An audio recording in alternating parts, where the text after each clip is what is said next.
This happened when my dad was 16, all the way back in 1976. Him and my Uncle Nigel were very outgoing and liked to explore to keep themselves occupied. When the summer of '76 came around, my dad finished school. He wanted to do one big bit of adventuring before he began work. The Pennine Way.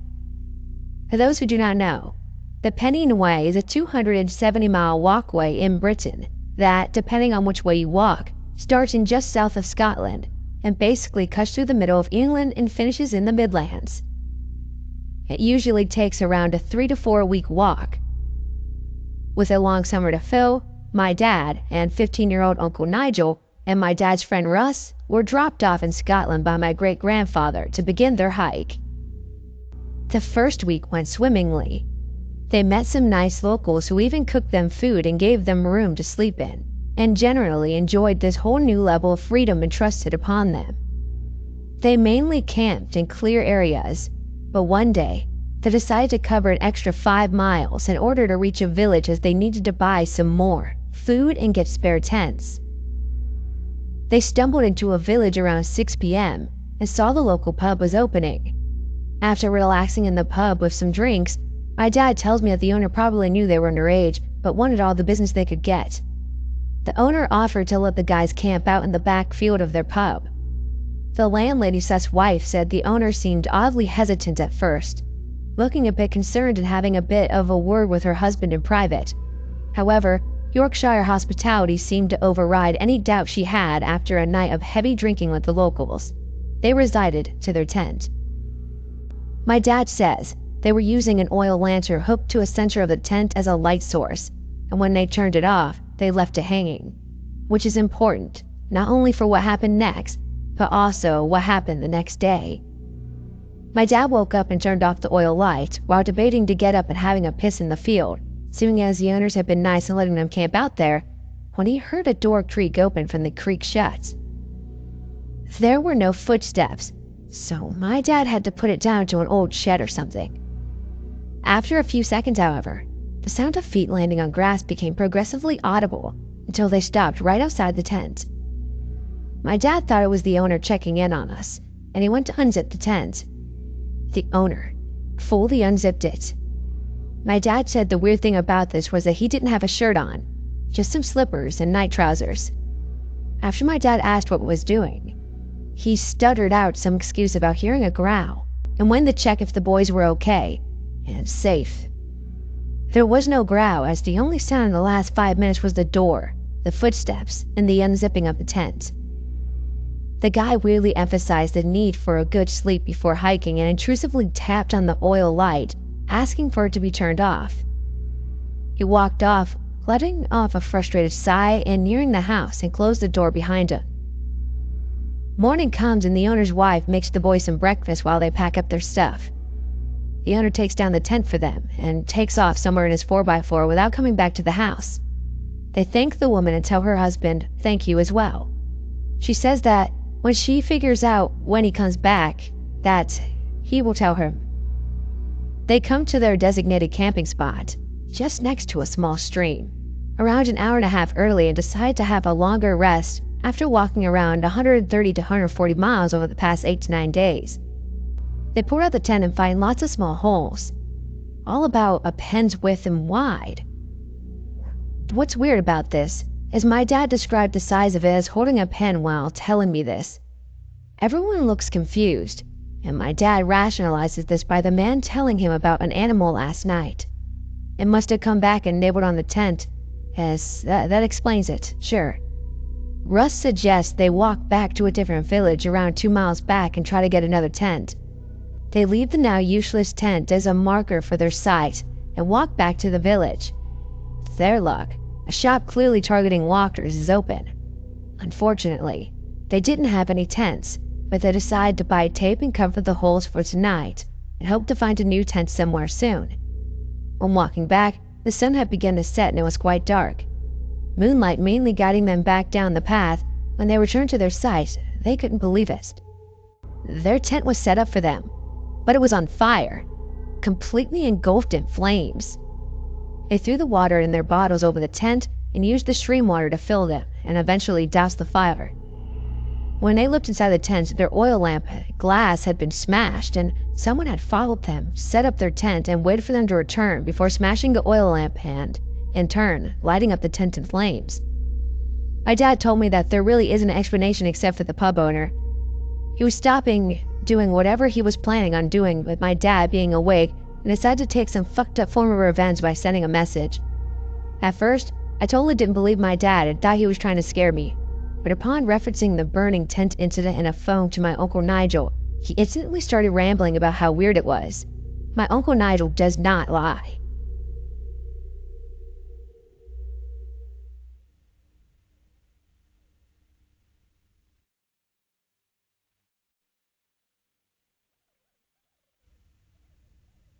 This happened about a year ago, on a camping trip to Kentucky in the winter. My girlfriend at the time and 3 of my buddies went to spend a long weekend doing some hiking and camping. We drove in on a Friday night at around midnight and set up camp. There was almost no one else at this campsite, besides a young couple a bit down the road from us and an older man down the road the other way. We unloaded the cars in the dark, got the headlamps out, and started setting up the tents. All of a sudden, my girlfriend noticed that she had an extra person among us. It was the young woman from the campsite a couple sites down. She looked really messed up. Her eyes were glazed and her skin looked like she had been picking at it constantly. She introduced herself and spoke in a sort of monotonous way. Overall, she seemed nice, but it's her boyfriend, or maybe husband, who really creeped us out. We noticed after talking with her for a bit that he was standing near our campsite at the edge of the woods just staring at us.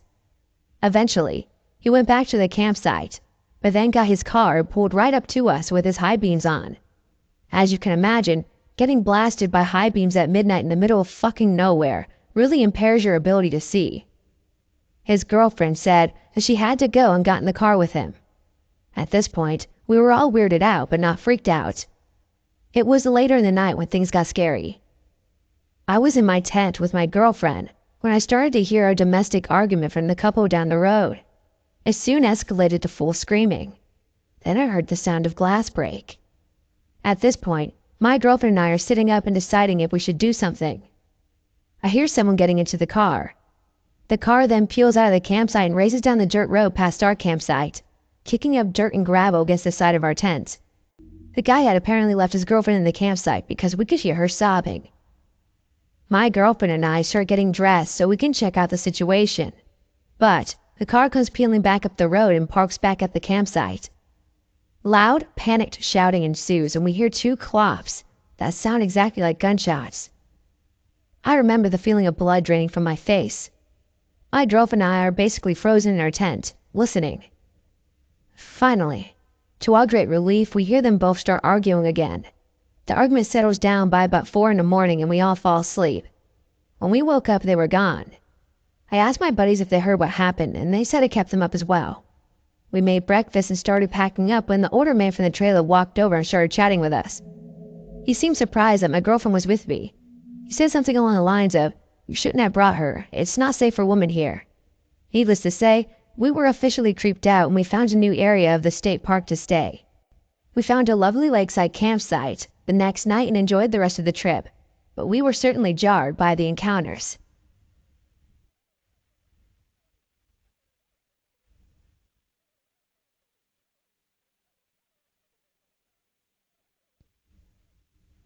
A little background on the events I'm about to write about. This all happened in mid-October. My family owns about 160 acres of land in the middle of nowhere. Closest neighbor is a friend who let us rent the pasture for his cattle when he needs to. Some friends and I decided we wanted to build a little cabin out there and that we would hang out at it.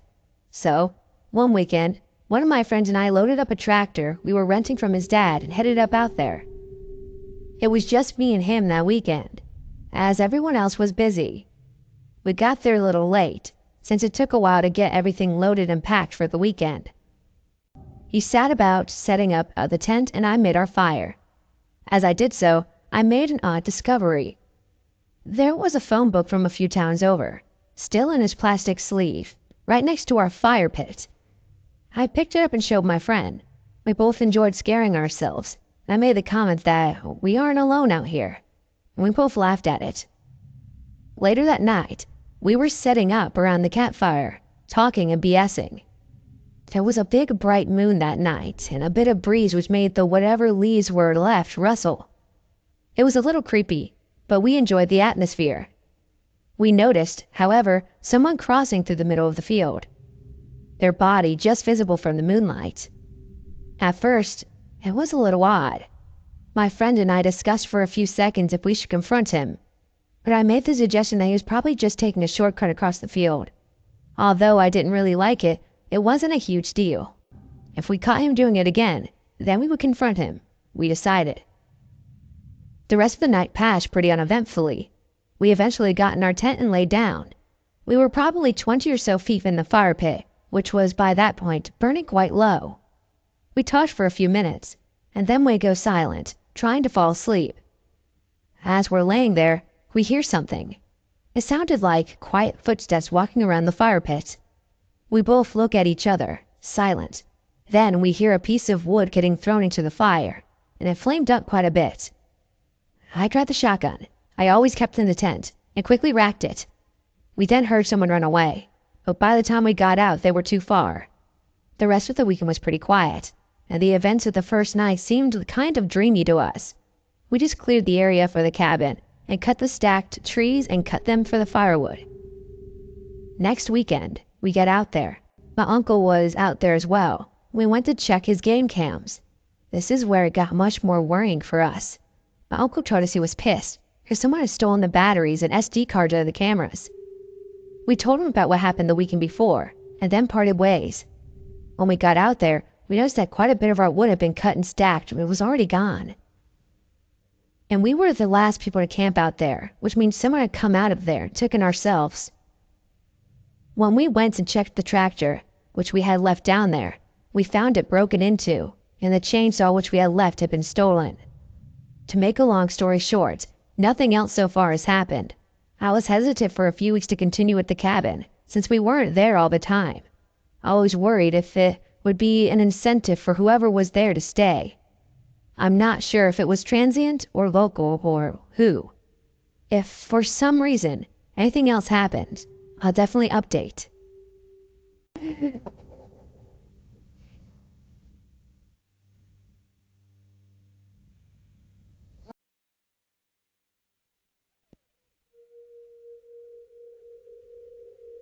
So let me start off with a little bit of background info. I am a 14-year-old Canadian male, and this happened around a year ago. This story is nothing but the truth. Me and my grandparents are extremely close and have been all my life. So my grandfather is an outdoorsy, get-off-your-phone kind of guy, and he pitched the idea to go camping in early August. I was kind of excited because I don't get outside as often as I should, and I figured it would be some quality time with him.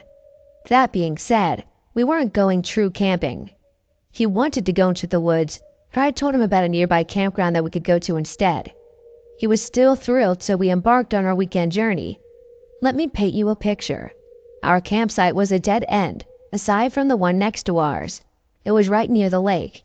It was beautiful, but to our dismay, we had people right next to us. We did all the camping things, made a fire, swimming, and even the infamous spooky stories around the campfire. We hit the sack at around 10 p.m. because there was not much else to do. As soon as my head hit the pillow, it started. The crunching of leaves on our campsite. We thought nothing of it at the time because the night was still young. Some assholes were setting off fireworks and others were having a raging party. Hell, even our neighbors were still laughing. I fell asleep for a while. 11 p.m. is when it started to get weird. The party was still on, but our neighbors shut up, so the crunching of leaves didn't make sense. It was consistent, so my guess is that the noise was footsteps. No one needed to be on our campsite, so falling asleep was a slightly bigger challenge. My grandpa seemed to be having an even harder time as he seemed to be on alert mode. Yes, I know we are both paranoid, but I feel like the paranoia keeps us safe. I wake up and check my watch and it's 12 a.m. It's starting to rain and the water is splashing against the rocks and the thunder in the distance is quiet enough to sleep to. Even over the sound of rain pattering against the tarp, I still hear the fucking footsteps. The unsettling nature of the situation starts to eat away at me. I wasn't scared, just creeped out. Sleep overcame me, but it didn't come easy. My grandfather finally slept too. A crack of thunder woke me up. Full-blown thunderstorm now. I felt relieved as I thought the footsteps stopped. But I heard the thump of wood. I don't know what the person did, but I heard 2 very loud knocks, followed by 2 large splashes. Fuck this, was my only thought as the footsteps continued around our campsite. I stayed awake until like 5 a.m. Daybreak was near, but my heart nearly exploded when I heard someone fumbling with our tent zipper in the fabric. I see the outline of 3 fingers being dragged across the tent. My body shut down as my blood just seemed to chill. The hand trailed away and became quieter as they left our campsite. I woke my grandfather up as soon as the sun came up. Before we left, I went to investigate our site. Lots of the ground was turned into mud in the storm, so the mass of the boot prints were very unnoticeable. But you could see many footsteps. Easy to say we dipped the fuck out after that. And that was it.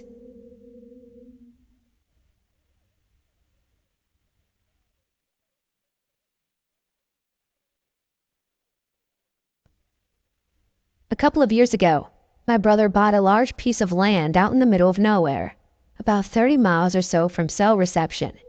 It's quiet. There is no light pollution, no paved roads, and not a lot of people around. Shortly after he bought the place, 2 of my brothers, the landowner and another, me and our families, spent a weekend camping on the land and doing our best to clean it up. People had used it as a dump. There were many downed trees, etc. On the second night we were camping there, I woke up in the middle of the night to take a leak. As I walked the bushes in the dark, I realized that I could hear faint music. This didn't strike me as odd because I knew my brother had a radio in his camper. I finished up and went back to sleep with no further thought on the matter. The next morning at breakfast, I mentioned the radio and music. Several other people recalled walking in the night and hearing the music, but no 2 people heard the same music. Finally, the brother who brought the radio woke up. I asked him about the music and he seemed a bit freaked out. He woke up sometime during the night and said he went outside to smoke and he heard music as well, but I assumed it was someone else's.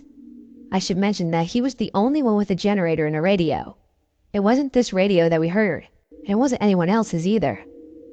I've been back several times, but I'm freaked out by that place at night.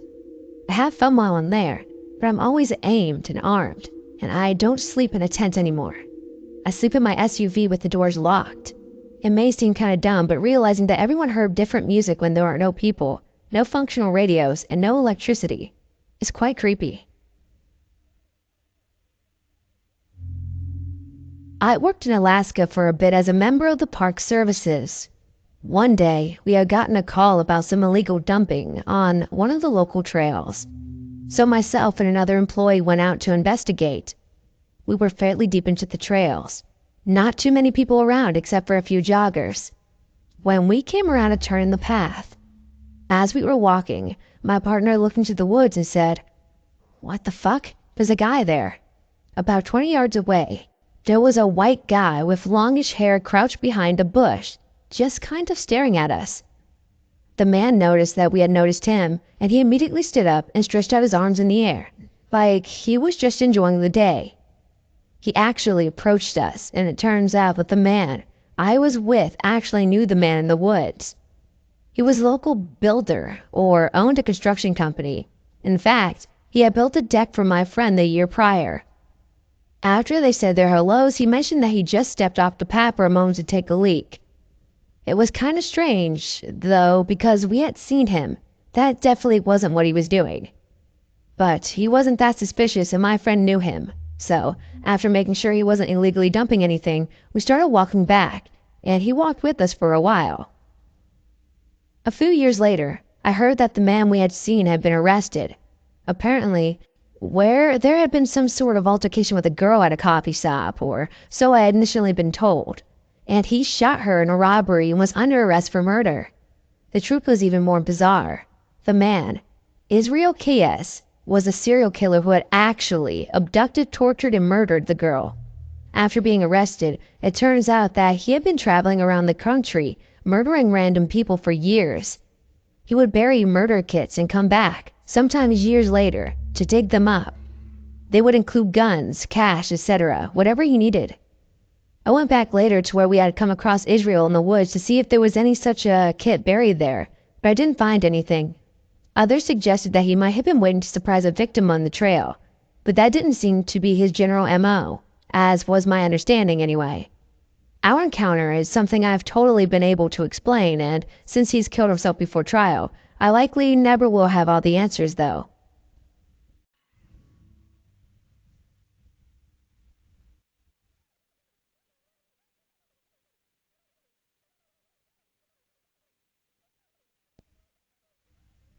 I've worked as a pack trip outfitter, ranch hand in the middle of a national forest, and spend at least a week each month camping. I'm doing dog mushing now, so I'm outdoors now in times when it's colder and darker, and further into places that people don't often go. My story is a two-parter, with the first part being just past the New Mexico border into Arizona. Anyways, I see 5 or 6 elk cows burst onto the road, and I slam on the brakes and swerve all the way off the shoulder of the road. But I can still almost hit one elk that was bigger than the rest. It looked like it was going to hit me straight on and crash into the front of my window, killing me. Like I heard something happen to a guy with a horse earlier that year. I felt this really calm feeling, and I felt like that would be the end. Everything fell slow, and I got a good look at it. It was the size of a moose, but it had no antlers of any kind, and the build of a typical cow. Cow isn't a female moose.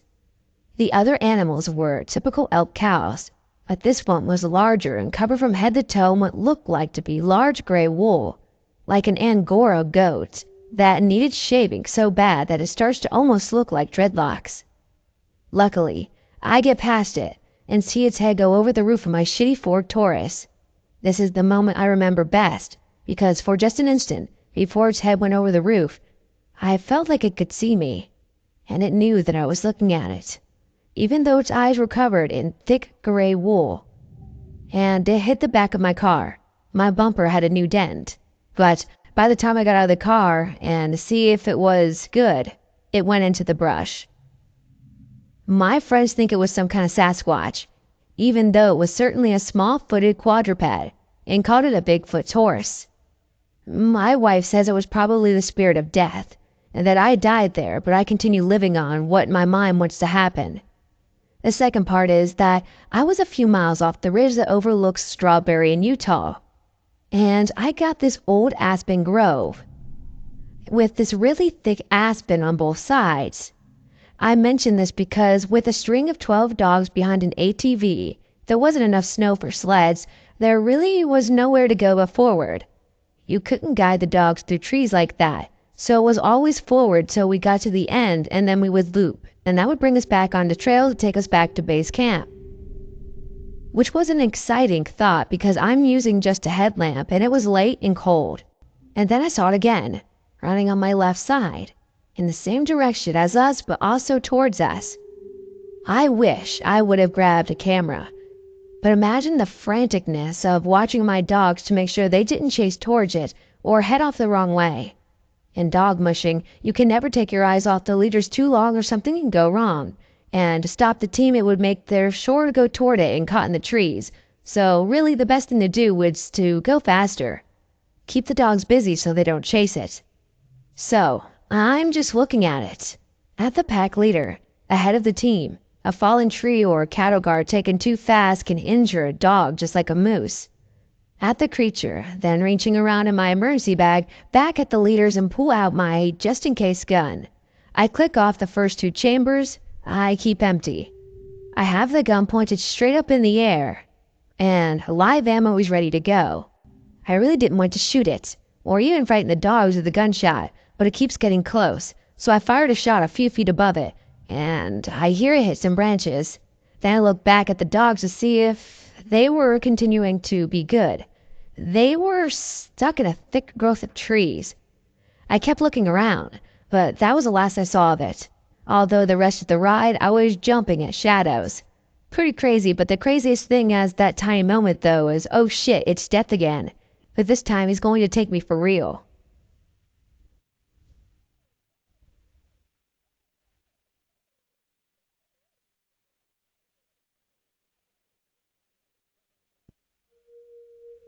I'm a park ranger here, and here's a personal story of mine that was pretty creepy. Me and my ex-girlfriend decided to have a date night, since we both had the day off of work.